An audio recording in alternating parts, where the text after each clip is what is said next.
Prayer warriors ministry. இன்றைய வாக்குத்தத்தம் மத்தேயு அதிகாரம் 6 இறைவார்த்தை 8.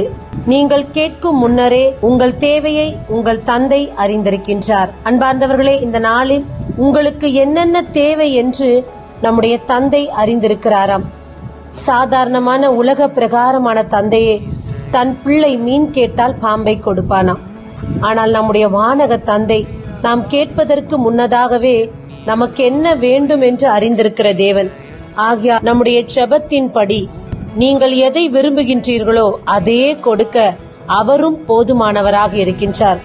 உலக பிரகாரமான தந்தையே தன் பிள்ளை கேட்கும் போது அதை கொடுக்க போதுமானவராய் இருந்தார் என்றால், நம்முடைய வானக தந்தை அதைவிட மேலானவற்றை செய்ய அவர் வல்லமை உள்ளவர். நிச்சயமாக இந்த நாளில் உங்களுடைய தேவை இன்னதென்று அவர் அறிந்திருக்கிறார். உங்கள் விருப்பத்தின்படியே அதை கொடுத்து நிறைவேற்றுவார். ஆமேன். God bless you.